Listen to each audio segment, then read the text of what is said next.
and Scott. Dylan, how are you, bud? I'm good. How are you? I mean, he's got a deep voice. He's jacked. Hey, it's allergy season. No. I know. It's like, is this his morning voice, or is he always this deep? But no, his songs are deep too. I don't know. I mean, you are Very deep. testosterone filled, huh? I don't know, man. I mean, I don't look. It's just part of it. It's part of it. Jeez. Back in the day, because a lot of folks have jobs as they're trying to make it in country music, and I'm sure you did too, right? You moved to town, had jobs. Yeah, I mean, well, not actually in town. No, I had jobs before I moved to town. When I moved to town, I looked up and I had a record deal before I moved to town. How did you with manage Curb that? Records. My dad, dude. My dad was in the business back in the day. He lived here. He wanted to be an artist.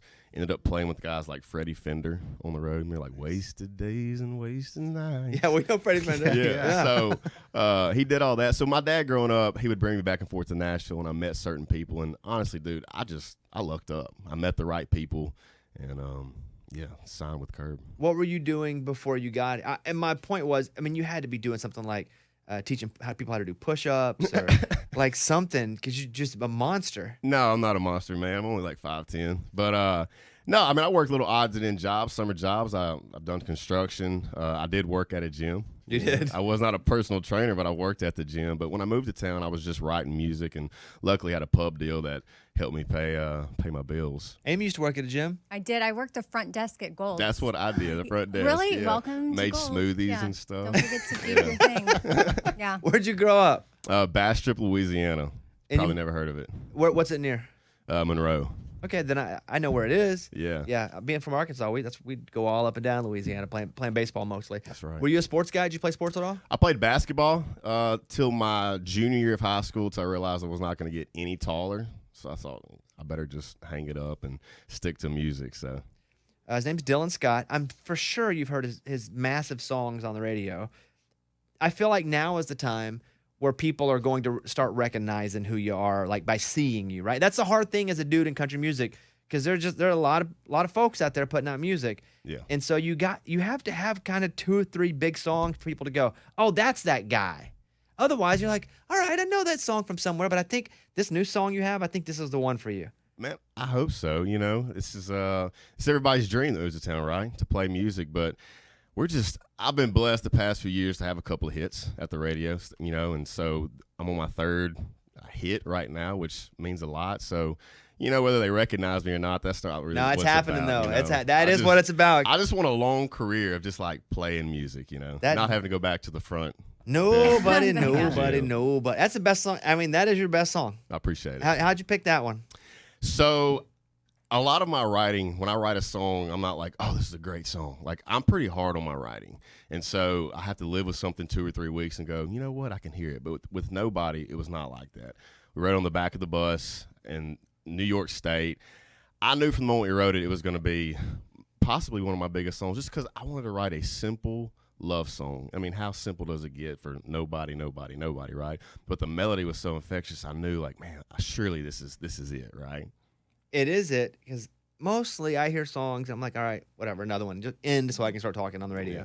But this, I was telling them on the show, I was like, man, when I hear that one, nobody. That's a good one, man. Yeah, it doesn't help. It's like, 2 minutes and 30 seconds either. It so, does help, yeah. because I try to hear a 4-minute song. Give me 2.5 minutes and let's go. Absolutely. Mostly because I want to talk again on the radio. But I was watching your Instagram story. If I remember correctly, your kids were in the car and you were listening to the radio and nobody was on. You guys were all singing it. Yeah. What do your kids think about you being, a guy they can hear on the radio? My daughter, she's a year and a half. She doesn't quite understand it yet, but my son, he's so musically inclined. He loves it. He thinks it's the coolest thing when I come on the radio. I don't think he understands yet, like, oh, it's the radio and Dad's coming on, but he belts it out, man. I mean, he's a little musician in the making. Do you want him, because your dad was a musician, Right? Would you like him to pursue music if he wanted to?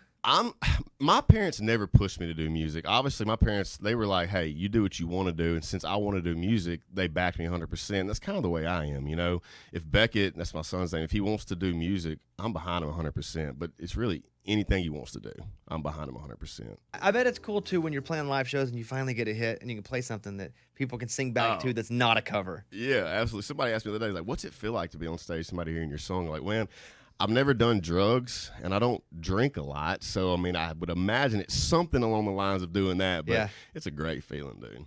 So that went number one. And then you put out Hooked. And that song has massive success too. That's a number one, right? It went to number 2. Boom! I'm gonna make this joke right now. My manager's in the other room. Give me the finger. So not the finger. She's this pointing finger. at you. Give Yeah. me this finger. So, can I say this? Can I say it, Carrie? I'm gonna say it. It went to number 2. I got beat out by Luke Bryan on a 2-week number 1, who Carrie also manages. So.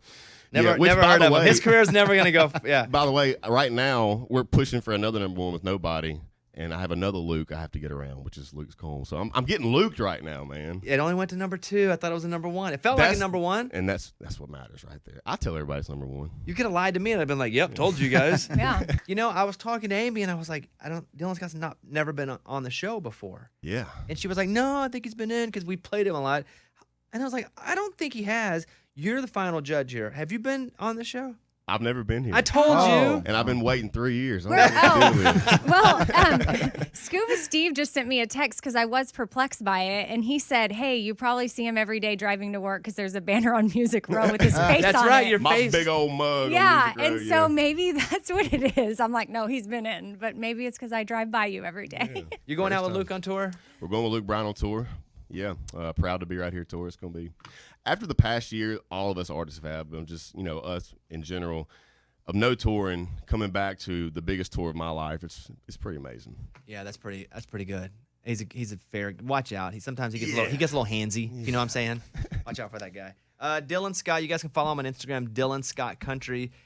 I'll say it again. Your new song. Nobody. That's it, man. Appreciate If it. that's not number 1, I quit. Yeah, that's right. No, don't say I'm that. saying it right now. I quit this job. Whew, it's going to be a tough week. Dylan, congratulations. Thank you. There he is, Dylan Scott. First time ever on the show, and he nailed it. It's a Bobby Bones show.